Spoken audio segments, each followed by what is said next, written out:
अस्सलाम वालेकुम। इस वीडियो में हम ग्लाइकोजन सिंथेसिस की बात करेंगे। बेसिकली हम ग्लाइकोजेनेसिस की बात करेंगे। अब होता क्या है कि ड्यूरिंग हाई फैट स्टेट या हाई एनर्जी स्टेट, जब आपने कोई भी डाइट में एज अ कार्बोहाइड्रेट इसकी सोर्स ली हो, मतलब कार्बोहाइड्रेट का कोई भी खाना वाना खाया हो, तो होता क्या है कि जो ग्लूकोज है, जो एक्सेसिव ग्लूकोज आपने ली होती है, वो फिर as a form of glycogen store होती है ओवर लिवर एंड मसल्स के अंदर स्टोर होती है।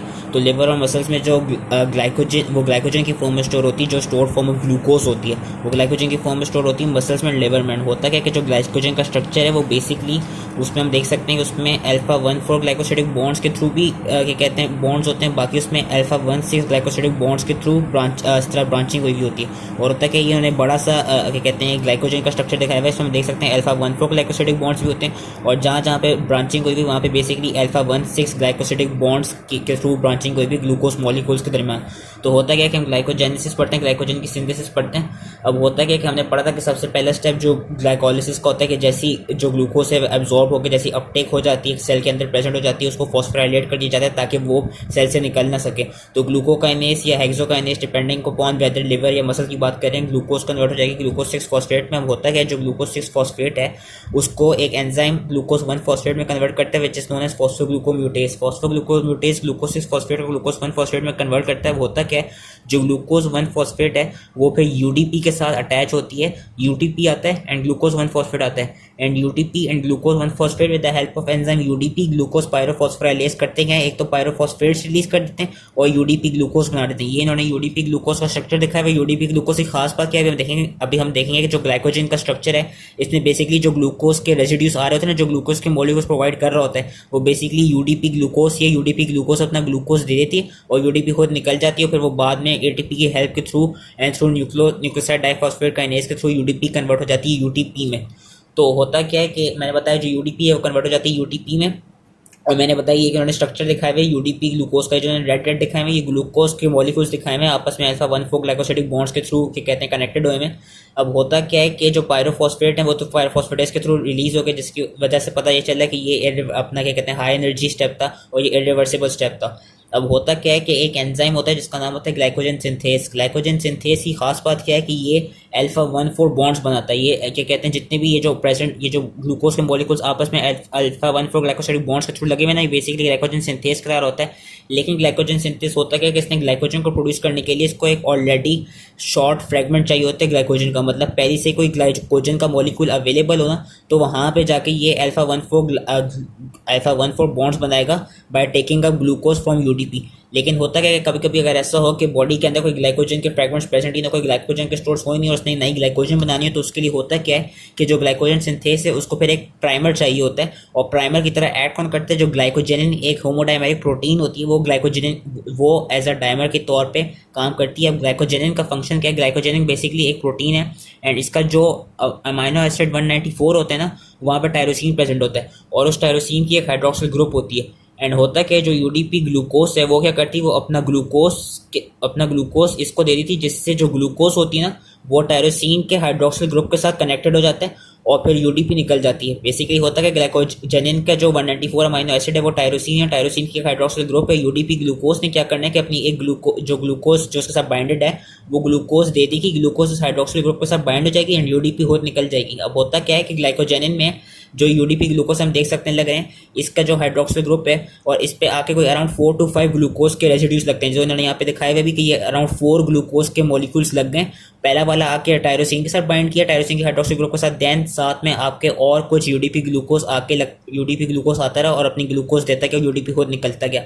अब होता है कि जब इस तरह का मॉलिक्यूल बन जाता है ना कि 4 to 5 ग्लूकोज रेसिड्यूज आ जाएं, तो ये एक प्राइमर की तरह एक्ट करता है। अब ये प्राइमर की तरह एक्ट करते हैं तो होता क्या है कि जो ग्लाइकोजन सिंथेज है, क्योंकि ग्लाइकोजन सिंथेज के ये एक एज अ फ्रेगमेंट ही वो उसको एज अ फ्रेगमेंट ही देखता है ग्लाइकोजन का, तो करता क्या ग्लाइकोजन सिंथेज फिर जो बाकी यूडीपी ग्लूकोज ला रहा होगा ना, जितने भी ग्लूकोज मॉलिक्यूल्स को, उनसे ग्लूकोज लेके वो इस तरह का लॉन्ग लीनियर स्ट्रक्चर बना देगा। और लीनियर स्ट्रक्चर कैसे बनाएगा, वो जो टर्मिनल एंड्स होते हैं ना, जिनको नॉन रिड्यूसिंग एंड्स भी कहते हैं, वहां पे वो थ्रू अल्फा 1,4 ग्लाइकोसिडिक बॉन्ड्स नए ग्लूकोज के मॉलिक्यूल्स ऐड करता रहेगा। एंड यही ग्लाइकोजन सिंथेज का काम है। ग्लाइकोजन सिंथेज ने करना है कि जो यूडीपी ग्लूकोज आ रहा है उसमें से उसने ग्लूकोज लेनी है, यूडीपी निकाल देनी एंड उसने ग्लूकोज के मॉलिक्यूल्स को टर्मिनल एंड्स पे बाइंड करते रहना है, और जो टर्मिनल एंड पे ग्लूकोज की मॉलिक्यूल लगता जाएगा उसको हम नॉन रिड्यूसिंग एंड कहेंगे।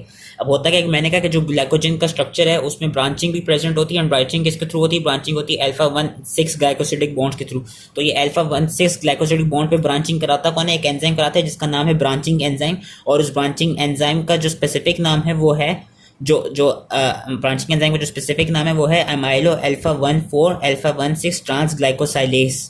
ठीक है, ये याद रखना है, जो ब्रांचिंग एंजाइम का नाम है वो है अमाइलो अल्फा 1,4 अल्फा 1,6 ट्रांस ग्लाइकोसाइलेज। अगर ये नाम नहीं याद होता तो आप उसका एज ब्रांचिंग एंजाइम या एक एज अ 4,6 ट्रांसफेरेज भी याद कर सकते हैं। इस चीज़ की खास बात क्या है, इस एंजाइम की बेसिकली ये करता क्या है, और मैं इन्हीं अल्फाबेट्स के थ्रू समझाऊंगा। ये जो नॉन रिड्यूसिंग एंड्स हैं वहाँ से कुछ अराउंड 8 to 10 ग्लूकोज मॉलिक्यूल्स को ब्रेकअप करेगा, वहाँ से उनका अल्फा 1,4 बॉन्ड ब्रेक करेगा, और जो ऑलरेडी चेन होगी ना, एक लीनियर चेन, उसमें से किसी भी ग्लूकोज के मॉलिक्यूल पे अल्फा 1,6 बॉन्ड बना देगा। बेसिकली कर क्या है जो उन्होंने यहाँ पे दिखाया हुआ है, क्योंकि इसके पास 4,6 ट्रांसफेरेज एक्टिविटी है, इसके पास amylo alpha 1,4 alpha 1,6 trans glycosidase activity है। तो वो करती क्या है कि जिस तरह उन्होंने यहाँ पे ये लेटर्स दिखाए हुए हैं A से लेके O तक।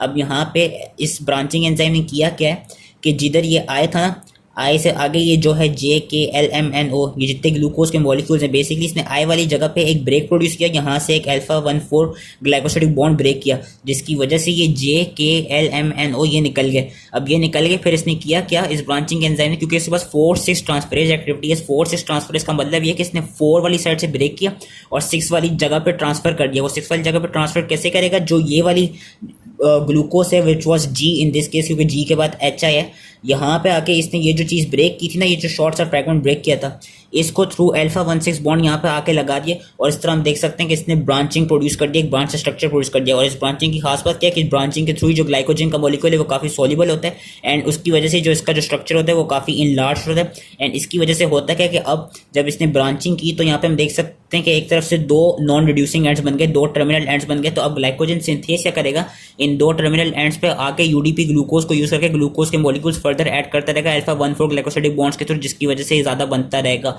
और अगेन जब ये ज़्यादा बनता रहेगा, फिर बीच में कहीं पे जो ब्रांचिंग एंजाइम है वो अगेन 8 to 10 ग्लूकोज रेसिड्यूज के बाद आके एक 1,4 वाला निक प्रोड्यूस करेंगे। 1,4 निक जब हो जाएगा, 1,4 बॉन्ड ब्रेक करेगा, फिर वो फिर से बीच में कहीं पे भी ब्रांचिंग प्रोड्यूस कर देंगे, जिससे जो ग्लाइकोजन का स्ट्रक्चर होगा वो किस तरह का लगेगा इन लार्ज व्यू में। तो ये थी पूरी ग्लाइकोजेनेसिस। जो इसकी रेगुलेशन है वो मैं अभी करा दे रहा हूँ।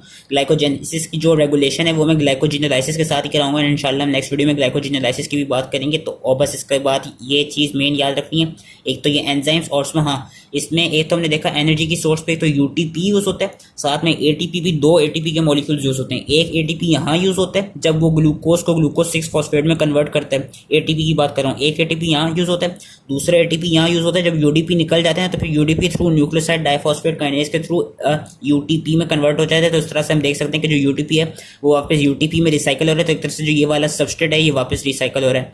तो that was it. I hope ये इसलिए समझ में आ गया, एंड थैंक यू।